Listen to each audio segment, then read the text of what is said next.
opowiemy Wam o naszych wrażeniach z pierwszego koreańskiego programu muzycznego, w którego nagraniach udało nam się wziąć udział.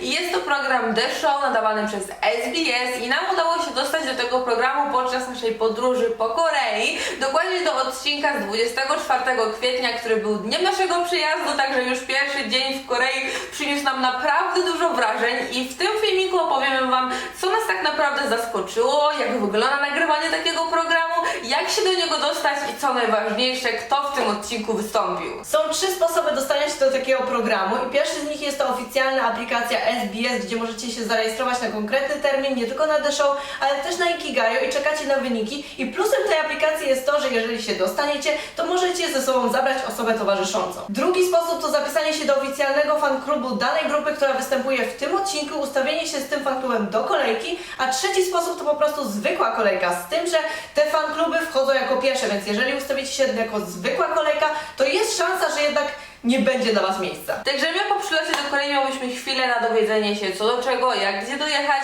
i znalazłyśmy się wieczorem pod wielkim kompleksem największych telewizji koreańskich, m.in. MBC, CJ czy właśnie SBS i odnalazłyśmy tam swoją kolejkę obcokrajowców, co nie było jakoś wybitnie trudne, ale poznałyśmy w tej kolejce kilka fajnych osób, które rozmawiały o line-upie, którego my wcześniej nie znałyśmy, po prostu byłyśmy wtedy w samolocie i nie miałyśmy czasu sprawdzić, kto tak naprawdę wystąpi, ponieważ nie miałyśmy też dostępu do internetu jeszcze i dowiedziałyśmy się, że na przykład wystąpi VIXX, z czego ja byłam po prostu przeszczęśliwa, bo kilka lat temu nie poszłam na koncert VIXX w Polsce i jak słyszałam, że VIXX może być w The Show, to taka lampka nadziei mi się zapaliła, że to będzie ten dzień, kiedy ja w końcu zobaczę VIXX na żywo. Inne kolejki, te fandomowe, miały różne banery albo plakietki, żeby można było rozpoznać, kto jest fanem jakiego zespołu i która kolejka po którym zespole wchodzi. Także czas w kolejce minął nam dość szybko. Poznałyśmy jedną dziewczynę z Singapuru, drugą z Filipin. Poznałyśmy mniej więcej line'a, bo jednak nie do końca zawsze jest wiadomo, kto i z czym wystąpi i czy na pewno będzie na żywo, o czym się później przekonałyśmy. I nastąpił ten czas wchodzenia do budynku, który był strasznie bardzo ekscytujący, ponieważ to był nasz pierwszy program muzyczny i ja strasznie chciałam odwiedzić taki program, ponieważ nawet jeżeli te grupy przyjadą kiedyś do Polski albo przyjadą do Europy i byśmy poszły na ich koncert, to jednak w Polsce nigdy nie doświadczymy czegoś takiego jak koreański program muzyczny. Te wszystkie występy, które zawsze oglądamy na YouTubie, w końcu mogłyśmy zobaczyć na żywo i to było takie strasznie ekscytujące, więc weszliśmy do budynku z naszą kolejką, która poprowadziła nas na wyższe piętro, ponieważ miałyśmy miejsce na trybunach, z czego okazało się, że te miejsce na trybunach jest bardzo, ale to bardzo blisko sceny, a to miejsce osób stojących było wydzielone taśmą przed sceną i było bardzo malutkie. Na oko mogło tam się zmieścić maksymalnie 100 osób, to na pewno nie było więcej niż 100 osób. To była bardzo mała grupka ludzi. Ja nie wiem, jak oni to robią w telewizji, że to wygląda na tłum fanów, ale to było takie małe miejsce wydzielone taśmą, z czego trybun było już dużo więcej i ciągle się zapełniały i były praktycznie pełne. Przed nami siedziała za to prasa, która jest bardzo ciekawym zjawiskiem w Korei, ponieważ wszyscy ci dziennikarze, którzy tam siedzieli, pracowali na najwyższych obrotach, ponieważ gdy tylko występ danej osoby albo grupy się skończył, oni obrabiali zdjęcie w Photoshopie od razu i wstawiali je od razu na stronę z jakimś dopiskiem, tak mniej więcej na oko 3 zdania, albo nawet jedno, po prostu kto wystąpił i zdjęcie i oni to robili na żywo, co było dość ciekawe do zobaczenia, bo jak wiecie lub nie wiecie, my studiujemy dziennikarstwo i żadna z nas tak nigdy nie pracowała, a mamy już tam jakieś doświadczenie, także to było naprawdę ciekawe. To studio, w którym nagrywany jest The Show, zbudowane jest właśnie z tych trybun, dużej jednej sceny, przed którą jest to miejsce wydzielone taśmą i jednej mniejszej sceny, na której stoją MC i w tym wypadku byli to Youngjae z BAP, Hohyun z TRCNG i Joowie z Momoland. I oni byli już naprawdę blisko nas, ponieważ przy samych trybunach, a my nie byliśmy jakoś bardzo wysoko, bo jak już mówiłam, byliśmy zaraz przy prasie, a oni mają pierwszeństwo, także mogłyśmy ich dokładnie zobaczyć. I oni przy tych trybunach siedzieli cały czas, przesiadali się tylko na krzesełka, które stały obok tej mniejszej sceny i wchodzili po poszczególnych występach, ponieważ o tym jeszcze nie wspomniałyśmy, ale ten program był nadawany na żywo. Zaczął się punktualnie i nie było mowy o żadnych opóźnieniach, wszystko szło jak w zegarku, występ, pół występu.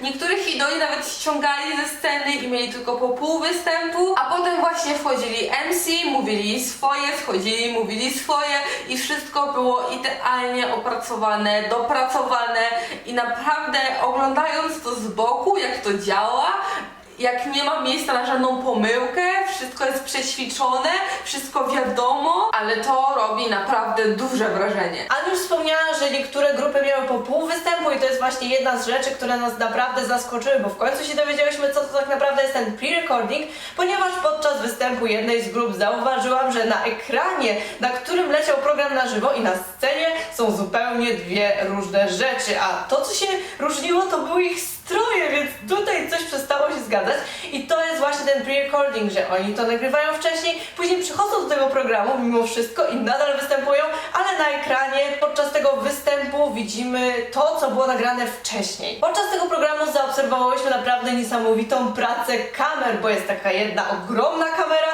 którą operator przesuwa dosłownie nad całym tłem, nad całą sceną, przed twarzą artystów, za twarzą artystów i wszędzie. Są też mniejsze kamery, które się poruszają po bokach, ale żeby to wszystko jakoś pogodzić ze sobą, to naprawdę trzeba mieć, nie wiem, ogromny talent, czy cokolwiek innego i ci wszyscy ludzie muszą po prostu ze sobą współpracować i wiedzieć, co robić w konkretnej chwili, że to wszystko jakoś w tej telewizji wyglądało. To wszystko dzieje się też bardzo, bardzo szybko, bo nie ma czasu na najmniejszą pomyłkę. Artyści bardzo szybko schodzą ze sceny, czasem są też w niej wręcz spychani i przez to też nie mieli żadnego czasu na kontakt z publicznością, mimo że publiczność bardzo chciała, a jeżeli chodzi właśnie o fanów, to oni mimo wszystko, mimo tego, że nad publicznością wisiały mikrofony, żeby jakoś nagrywać fanchanty i ogólnie piski, krzyki i oklaski, to fani mimo wszystko wydaje mi się, że byli nawet trochę za cicho. Ten program był dość spokojny, na pewno nie tak jak koncert, to jest zupełnie inna kategoria, ale fani byli przygotowani do kibicowania, nawet było dość sporo lightsticków VIP,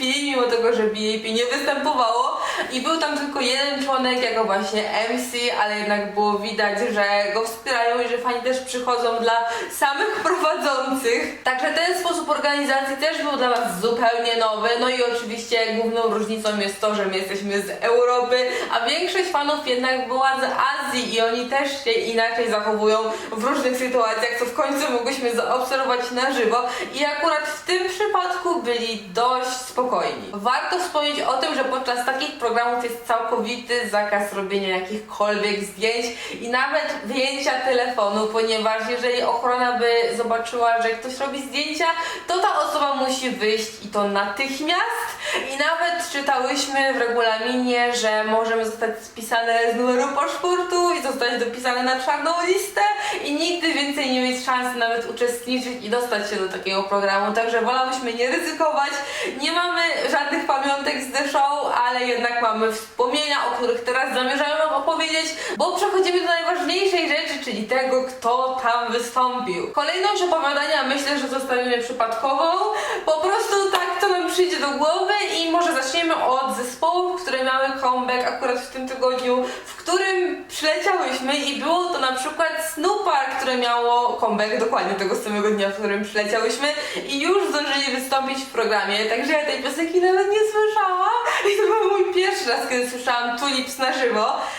I ja po prostu nie wierzę, że widziałam Snooper, bo te wszystkie zespoły, które widziałyśmy, ja o nich normalnie mówię na kanale, zawsze się ekscytuję tymi comebackami, mówię wam, kochajcie Snooper, kochajcie Infarkt, kochajcie Vix i nagle te grupy zobaczyłam na żywo i ja po prostu czułam się jak najszczęśliwsze dziecko na świecie i to było coś cudownego, naprawdę. Najlepsze jest to, że ona przez ostatni tydzień powtarzała dzień w dzień przed wyjazdem do Korei, powtarzała mi non-stop, jak bardzo chcę zobaczyć Snooper na żywo, bo ma mieć jakiś fan meeting, czy tam inny showcase, czy cokolwiek innego oni tam mieli w planach zorganizować i ona strasznie chce na to iść, aż tu nagle Snooper wychodzi na scenę w The Show i spełniło się. Dokładnie taka sama sytuacja była z Infact. Po comebacku Infact, który był kilka dni przed naszym wyjazdem, cały czas wysyłałam Karol link i mówiłam, zobacz tu The Line, jaki to jest genialny comeback, może w końcu się wybiją, zdobędą więcej fanów i o mój Boże, jak ja bardzo kocham Infact, Karol, zobacz, to teraz to przysłuchaj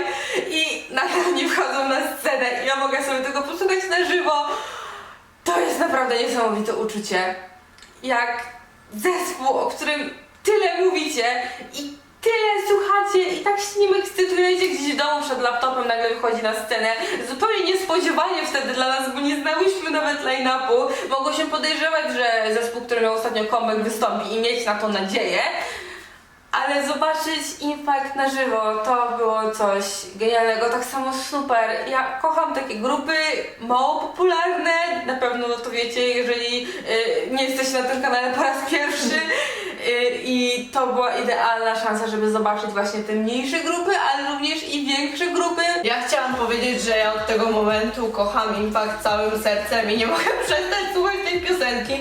Najlepsze jest to, że teraz zmieniłyśmy co prawda hotel, ale w poprzednim nie działał YouTube, więc nie mogłyśmy słuchać żadnych piosenek, żadnych teledysków oglądać właśnie z YouTube'a.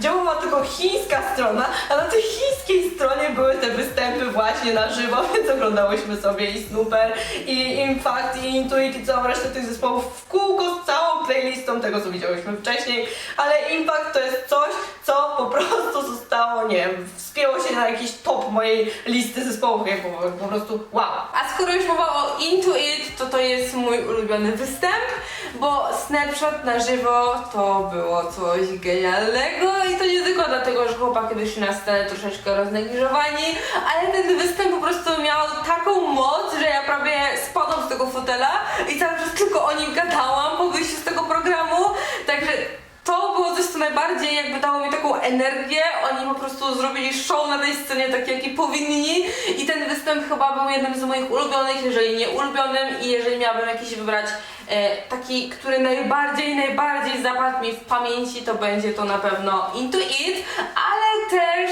Samuel, którego się w ogóle nie spodziewałam w tym programie.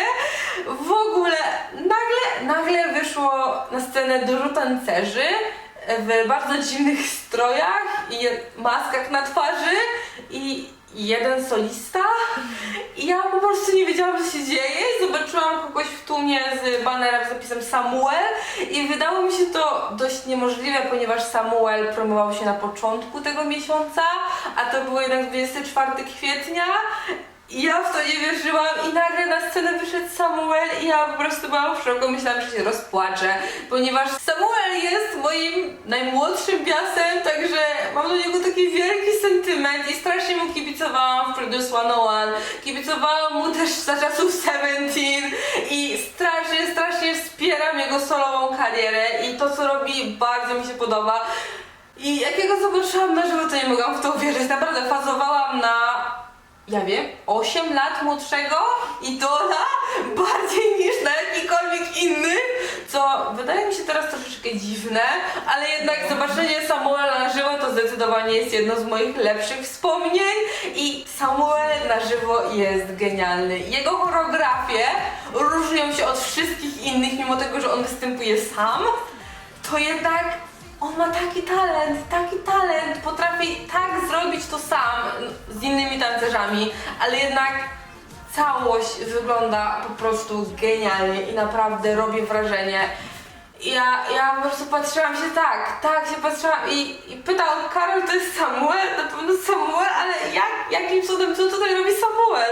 Ja byłam w szoku, ale jestem przeszczęśliwa, że go zobaczyłam. Myślę, że kolejnym zespołem i kolejną piosenką, która bardzo zapada nam w pamięć na tyle, że non-stop ją śpiewasz i chyba nawet nie jesteś tego świadoma, jest The Boys i Giddy Up i po prostu słyszę... Giddy Up? Tak, dokładnie, ja to słyszę non-stop. W nocy, rano, w środku dnia, w łazience, w pokoju, pod kołdrą. Wszędzie to słyszysz i po prostu zapadło w pamięć i chłopcy byli naprawdę świetni. To, co mi zapadło w pamięć, Tak. to to, że Karol zwróciła uwagę na to, że wszyscy są podpisani.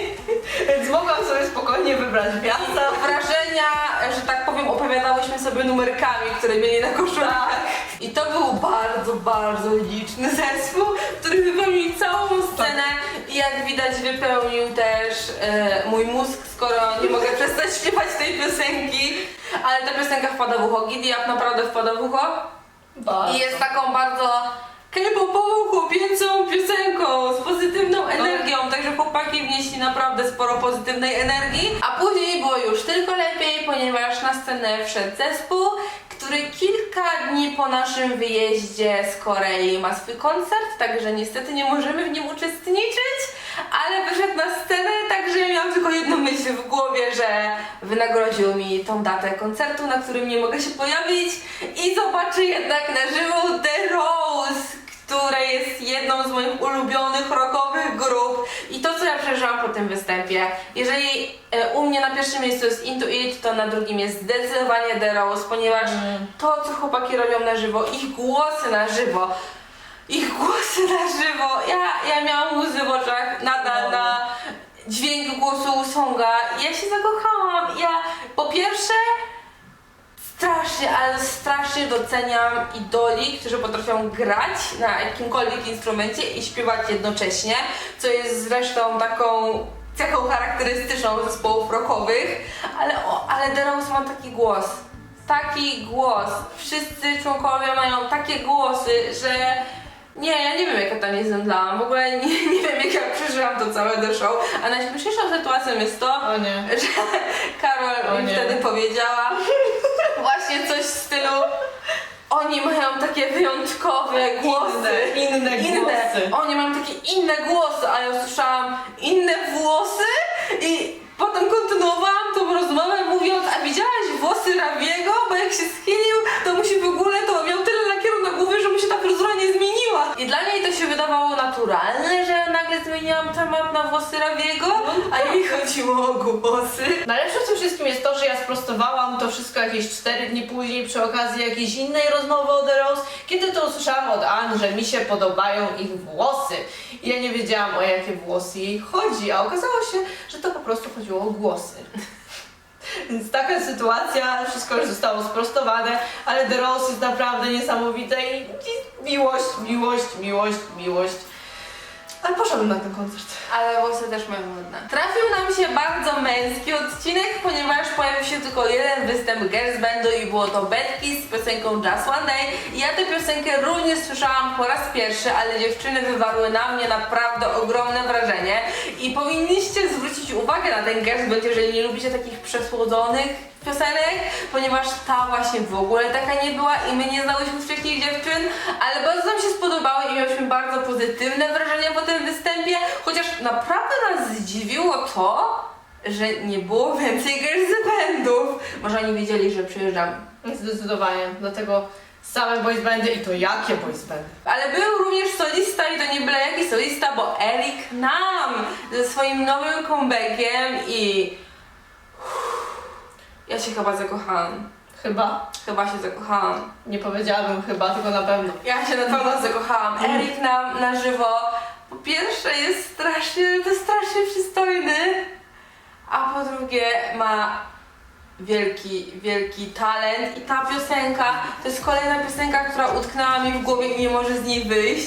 Poza tym choreografia i Eric Nam, po prostu Eric Nam na żywo.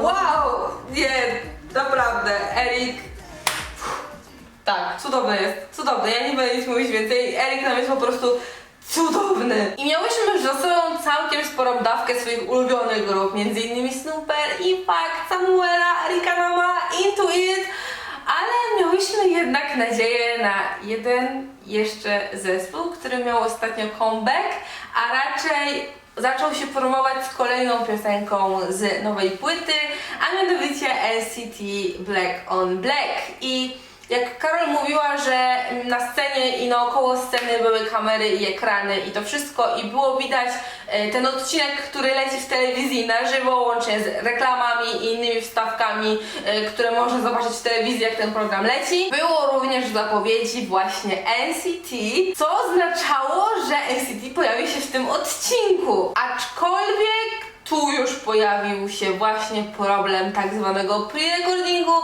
ponieważ mimo tego, że inne zespoły nagrały swoje występy i jednak przyszły, to NCT w The Show się nie pojawiło i ich występ zobaczyłyśmy premierowo, ale na ekranie razem z innymi, tak jakbyśmy oglądały to w telewizji, a nie były w programie, w którym oni teoretycznie właśnie występują.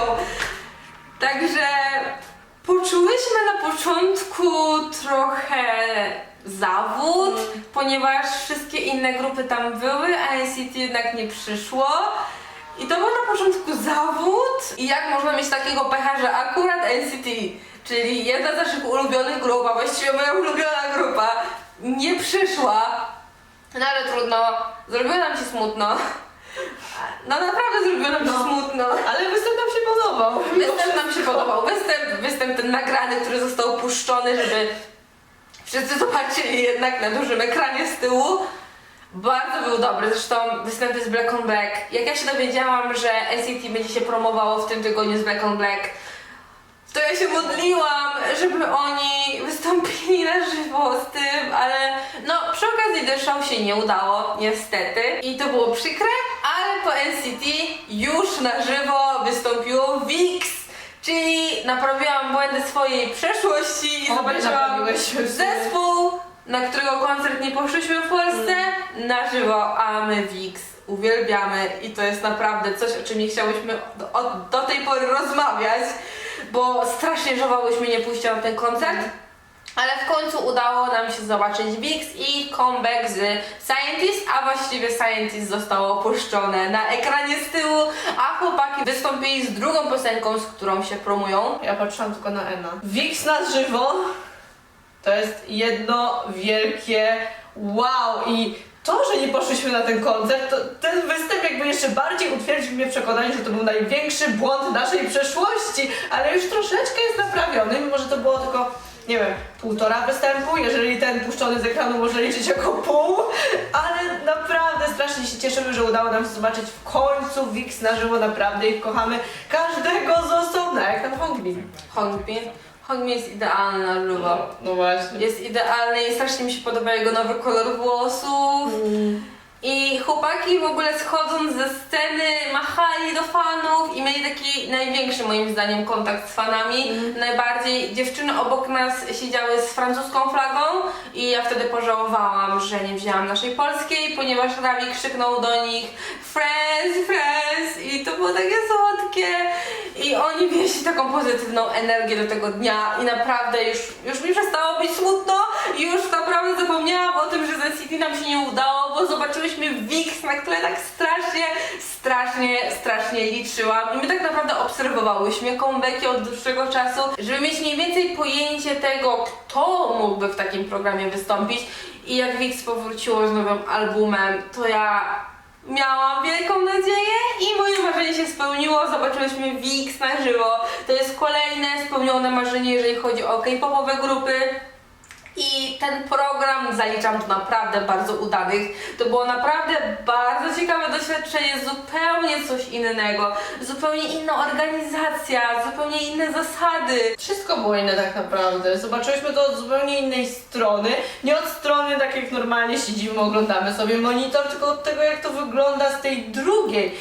I jakie są realia nagrywania tych programów. Tak, więc... i to było miejsce, w którym zobaczyłyśmy 10 albo więcej K-popowych grup, co też raczej nie zdarza się zbyt często. Myślę, że trzeba do takiej Korei po prostu przyjechać, żeby coś takiego przeżyć, zobaczyć jak to wygląda. A najważniejsze jest to, że VIXX wygrało ten program, wygrało ten odcinek i byłyśmy świadkami ich kolejnej wygranej w programie muzycznym. I strasznie się szyli się z tej wygranej. W dodatku zostali na tej scenie i próbowali utrzymać kontakt z publicznością, śpiewali, wygłupiali się i po prostu ten kontakt cały czas był, więc można było pomachać, czy to do tego, czy do tamtego. Z każdym jakiś kontakt właśnie złapać i to było coś jeszcze lepszego niż ten program. I to też jest rzecz, którą chciałyśmy zobaczyć na żywo, czyli ten moment już jak program się kończy, co oni robią, bo to naprawdę było widać jak świetnie się ze sobą bawią i robili naprawdę dziwne rzeczy. Jeżeli chodzi zaś o prowadzących, to ja mam dość takie mieszane uczucia, ponieważ ja wiedziałam, że to wszystko jest reżyserowane, ale jednak z boku to wygląda troszeczkę jak taka praca robotów, ponieważ oni wchodzą, uśmiechają się, czytają to co mają na tych swoich karteczkach, schodzą i tak cały czas i to jest troszeczkę nienaturalne, wygląda jak taka wielka gra aktorska, ale jakby ja byłam tego świadoma, ale mimo tego bardzo polubiłam na przykład Jui, która jest przeurocza na żywo i Ho Hyuna, który jest trochę cieniu, za bardzo nie zwracał na siebie uwagi, mimo tego, że jest prowadzącym i naprawdę dobrze sobie radził, mimo tego, że TRTNG jest dość młodym zespołem, a on już miał szansę poprowadzić program muzyczny, także ja czuję się dumna, a z kolei Young Jazz VIP chyba wolał oglądać publiczność. Zdecydowanie wolał oglądać publiczność, naprawdę był strasznie zainteresowany tą publicznością. Mam wrażenie, że każdą osobę po kolei dokładnie obejrzał. Ale może to dlatego, że wszystkie te występy już obejrzał wcześniej. Prawdopodobnie. Także to były nasze wrażenia, nasza mini relacja z pierwszego programu muzycznego, w którym mogłyśmy wziąć udział jako widownia. Mamy nadzieję, że się czegoś dowiedzieliście, że mogliście sobie to wyobrazić, że poczuliście trochę tę radość, którą my mamy po udziale w tym programie, bo to było coś naprawdę niezapomnianego. Wydarzenie, którego nie zapomnimy, które jest dość nietypowe i które bardzo chciałyśmy przeżyć. Także jeżeli macie jeszcze jakieś pytania, odpowiemy na nie w komentarzach i mamy nadzieję, że każdy z Was będzie mógł kiedyś w życiu przeżyć coś takiego i obejrzeć swoje własne grupy na żywo, co nam się po części udało. Także nasz wyjazd do Korei potoczył się od samego początku bardzo dobrze i oglądajcie nasze inne filmiki, ponieważ trochę tego K-popu jednak udało nam się tutaj zobaczyć i mamy Wam naprawdę dużo do opowiedzenia. Do zobaczenia.